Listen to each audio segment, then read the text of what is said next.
Hello friends, welcome back KPS ஸ்டோ channel நண்பர்களே. இன்னைக்கு நம்ம சேனலில் என்ன பார்க்க போகிறோன்னா, ஒரு இன்ட்ரெஸ்டான ஜோதிட தாள்களையும் ஒரு ஆன்மீக பரிகாரத்தையும் அதிரடியாக பார்க்க போகிறோம். ஸோ பார்க்குறதுக்கு முன்னாடி எதை பற்றியதை பார்க்க போகிறோங்கிறத வாங்க இன்ட்ரோட ஷேர் பண்ணுறேன். 2026 2வது மாதமான பிப்ரவரி மாதமானது நடந்துட்டுருக்கு. உங்களுக்கே தெரியும், ஒவ்வொரு மாதமும் ஒவ்வொரு வகையில் சிறப்பு இருக்குன்னு. அந்த வகையில் இந்த 2வது பிப்ரவரி மாதமும் ஆன்மீக ரீதியாக ஜோதிட ரீதியாக நிறைய சிறப்பான நாட்கள் வரும். அதில் ஒரு சிறப்பான நாள் தற்போது வர இருக்கு. அது என்னைக்குன்னா பிப்ரவரியுடைய 15ஆம் தேதி அன்னைக்கு பார்த்தீங்கன்னு வச்சுக்கோங்களேன். மாசியுடைய 3ஆம் நாள் கிழமை, அன்னைக்கு ஞாயிற்றுக்கிழமை. அன்னைக்கு என்ன சிறப்பு அப்படின்னு கேட்குறீங்களா? அன்னைக்கு பார்த்தீங்கன்னு வச்சுக்கோங்களேன், சிவராத்திரியானது வருது. வரக்கூடிய சிவராத்திரி மாசி மாதத்தில் வரக்கூடிய சிவராத்திரி. 12 தமிழ் மாதங்கள்லேயே மாசியில் வரக்கூடிய சிவராத்திரி தான் மகா சிவராத்திரி என்று அழைக்கப்படுது. மீதம் 11 சிவராத்திரியை விட இந்த மாசியில் வரக்கூடிய சிவராத்திரி அன்னைக்கு தான் சிவன் கோவிலில் விடிய பூஜைகள் நடைபெறும். அதாவது 4 கால பூஜை என்று சொல்லப்படக்கூடிய அந்த சிறப்பான பூஜை நடைபெறும். இந்த மகா சிவராத்திரி அன்னைக்கு கிரகங்களால் ஏற்படக்கூடிய மாற்றங்களால் ஒவ்வொரு ராசிக்காரங்களுக்கும் கிரகணத்தினால ஒரு சில மாற்றங்கள் ஏற்பட போகுது. அதாவது மகா சிவராத்திரியில் கிரகங்கள் ஒன்றோடு ஒன்று சேர்ந்து கிரகணத்தை மாசி அமாவாசையில் ஏற்படக்கூடிய அந்த டைமில் ஒவ்வொரு ராசிக்காரங்களுக்கும் சிவராத்திரியிலிருந்தே தலையெழுத்து மாறப்போகுது. அதில் கடக ராசியில் பிறந்தவங்களுக்கு இந்த சிவராத்திரியிலிருந்து என்ன மாதிரி நடக்குது அப்படிங்கிற சம்பவங்கள் பற்றி தான் இந்த வீடியோவில் ஷேர் பண்ண போகிறேன். கடக ராசிக்காரங்க, உங்கள் ராசியில் பிறந்தவங்களுக்கு என்ன மாதிரியான பலன்கள் கிடைக்கும் அப்படிங்கிறத தெரிஞ்சு அதற்கேற்ப நடந்து பலன் பெறுங்க. அதோடு இந்த மகா சிவராத்திரியில் சிவ வழிபாடோடு சேர்த்து இந்த ஒரு பரிகாரமும் செய்பவர்களுக்கு தலைவிதி மாறும் என்பது குறிப்பிடப்படுது. ஸோ அது என்னங்கிறதையும் இந்த வீடியோவில் சொல்ல போகிறேன். ஸோ இந்த வீடியோ ரொம்பவே யூஸ்ஃபுல்லாக இருக்கும். ஸோ வீடியோவை கடக ராசிக்காரங்க ஸ்கிப் பண்ணாமல் பாருங்கள். கடக ராசிக்காரங்க, புனர்பூசம் 4ஆம் பாதம் பூஷம் ஆயில்யம் நட்சத்திரத்தில் பிறந்தவங்களுக்கு நான் சொல்லக்கூடிய கணிப்பு கரெக்டாக இருக்கும். ஸோ இந்த நட்சத்திரத்தில் பிறந்தவங்க வீடியோவை ஃபுல்லாக பாருங்கள். முதல்ல இந்த மகா சிவராத்திரியில் கிரகநிலை உங்களுக்கு எப்படி அமைஞ்சிருக்குங்கிறத சொல்லிடுறேன். கிரகநிலை எப்படி அமைஞ்சிருக்குங்கிறத தெரிஞ்சுக்குங்க. ராசியில் குரு, தனவாக்கு குடும்பஸ்தானத்தில் கேது, சுகஸ்தானத்தில் சூரிய புதன் வக்ரத்தோடு சுக்கிரன், பஞ்சம பூர்வ புண்ணிய ஸ்தானத்தில் செவ்வாய், அஷ்டமஸ்தானத்தில் சனி வக்ரத்தோடு கூட ராகு. இந்த மாதிரி கிரகநிலைகள் உங்களுக்கு அமைஞ்சிருக்கு. ஸோ இதனோட அடிப்படையில் தான் உங்களுக்கு பலன்களே குறிப்பிடப்பட்டிருக்கு. ஸோ என்ன பலன்கள் கிடைக்குங்கிறத வாங்க அதிரடியாக பார்க்கலாம். இந்த மகா சிவராத்திரியில இருந்து சுகஸ்தானமும் தொழில் ஸ்தானமும் பலமாக இருக்கிறது. ஸோ பிரச்சனையை சமாளிக்கக்கூடிய திறமையானது அதிகரிக்கும். வெளியூர் அல்லது வெளிநாட்டு பயணம் செல்ல வாய்ப்புகள் நேரலாம். பணவரவு எதிர்பார்த்தபடி அதிகமாகவே இருக்கும். உடல் ஆரோக்கியம் உங்களுக்கு உண்டாகும். அதுலேயும் தொழில் வியாபாரத்தில் வீண் அலைச்சல், ஆர்டர்கள் கிடைப்பதில் தாமதம் போன்றவை ஏற்பட்டாலும் தொழில் வியாபாரம் சீராக நடக்குங்கிறதுனால தொழில் வியாபாரத்துக்காக நீங்கள் நிறைய ஒர்க் அவுட் பண்ணணும். அதுக்கப்புறமா உத்தியோகத்தில் இருப்பவர்களுக்கு வேலை பளு, கூடுதல் பொறுப்புகள் இதெல்லாம் உண்டாகலாம். அதிக உழைப்பின் பேரில் வேலைகளை செய்து முடிக்கிற மாதிரி சூழ்நிலையும் ஏற்படும். குடும்பத்தில் இருப்பவர்களை இதனால் அனுசரித்து செல்வதன் மூலம் எல்லா பிரச்சனைகளும் சரியாகும். எல்லாத்துக்கும் மேலே கணவன் மனைவிக்கிடையே இருந்த மனத்தாபங்கள்லாம் நீங்கும். பிள்ளைகளுடைய எதிர்கால நலனுக்காக முக்கிய பணிகளை மேற்கொள்ளலாம்.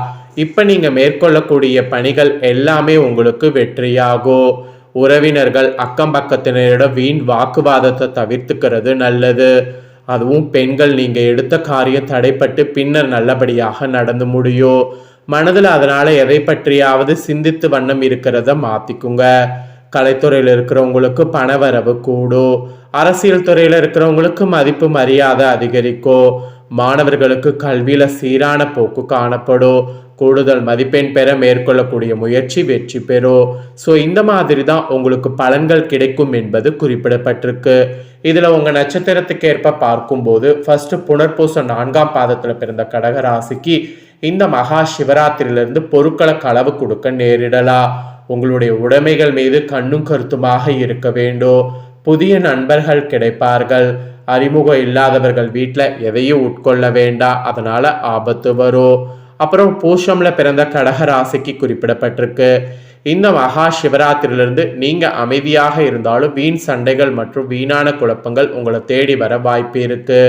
தகுந்த வரன் கிடைத்து திருமண ஏற்பாடு இனிதே நடந்தேறும். வீடு, நிலம் மற்றும் வாகனங்கள் வாங்கலாம், அதுக்கெல்லாம் எல்லாமே லாபம்தான். அப்புறம் ஆயில்யம் பிறந்த நட்சத்திரத்துக்கு சொல்லப்பட்டிருக்கு. இந்த மகா சிவராத்திரியிலிருந்து தொழிலில் நல்ல லாபம் கிடைக்கும், ஆனால் கவனமோடு நடந்து கொள்ளும். போட்டித் தேர்வுகள் சாதகமாக அமையும். சிலர்லாம் கல்வி பயில வெளியூருக்கு செல்ல வேண்டியது வரும். அப்படி சென்றீங்கன்னா நல்ல லாபம் கிடைக்கும், அதனால வெளியூர் பயணங்கள்லாம் தாராளமாக செல்லலாம். ஸோ இந்த மாதிரி தான் நட்சத்திரத்துக்கு ஏற்பவும் பலன்கள் கிடைக்கும் என்பது குறிப்பிடப்பட்டிருக்கு.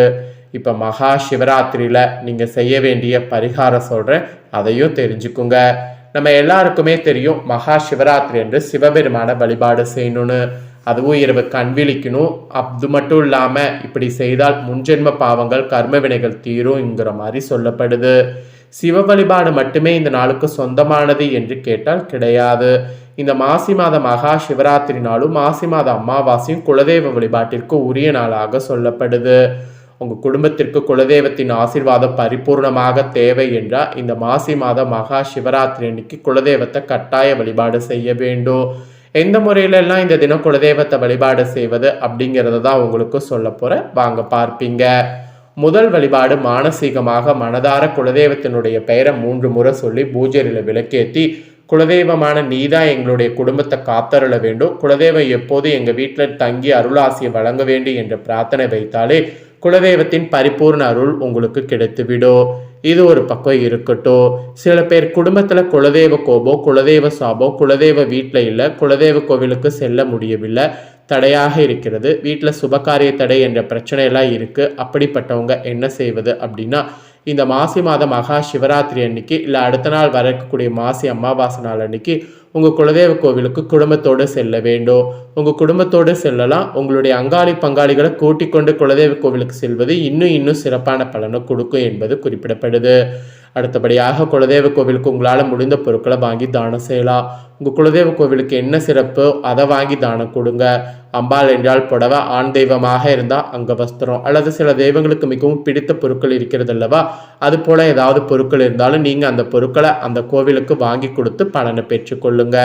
நீங்கள் சொந்த ஊரில் இல்லை வெளியூரில் இருக்கிறீங்க, குலதெய்வ கோவிலுக்கு செல்வது சிரமம் என்றால் உங்களுடைய குலதெய்வ பெயர்லேயே உங்கள் ஊரில் இருக்கக்கூடிய ஒரு தெய்வம் இருக்குல்ல, உதாரணத்துக்கு பழனி முருகன் உங்கள் குலதெய்வம் என்றால் உங்கள் ஊரில் இருக்கக்கூடிய முருகன் கோவிலுக்கு சென்று பழனி முருகனை நினைத்து செவ்வரளி பூ வாங்கி கொடுத்து உங்கள் குடும்ப பெயர்களை சொல்லி அர்ச்சனை செய்து கொள்ளலாம். இது போல ஒரு வழிபாட்டு முறையை இந்த தினம் உங்களுக்காக சொல்லப்பட்டிருக்கு.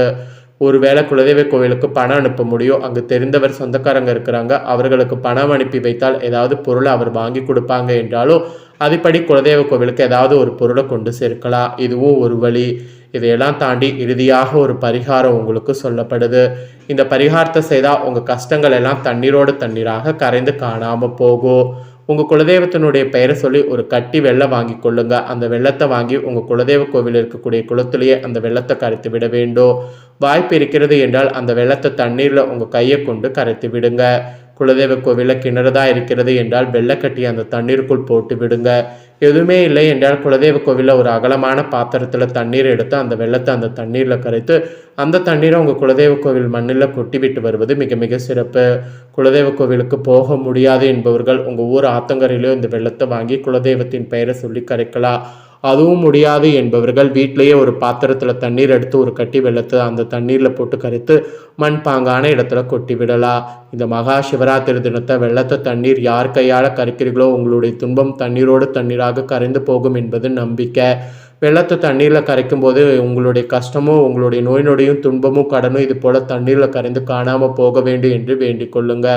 குலதெய்வத்தை நினைத்து நான் சொன்ன இந்த பரிகாரங்களில் நம்பிக்கை இருந்ததுன்னா கண்டிப்பாக செய்து பாருங்கள், நல்லதே நடக்கும். ஸோ இந்த வீடியோவை இப்போ நீங்கள் பார்த்து முடிச்சுட்டு இது உடனே லைக் பண்ணி உங்கள் ஃப்ரெண்ட்ஸ் ஃபேமிலிக்கு ஷேர் பண்ணுங்கள். ஏன்னா உங்கள் ஃப்ரெண்ட்ஸ் ஃபேமிலியில் இருக்கிறவங்களும் கடகராசிக்காரங்களாக இருந்தாங்கன்னா இந்த தாள்களை தெரிஞ்சு இதற்கேற்ப நடந்து பயன் பெறட்டும். இதே போல் புதிய அப்டேட்டான நிறைய வீடியோ நம்ம சேனலில் போடப்படும்.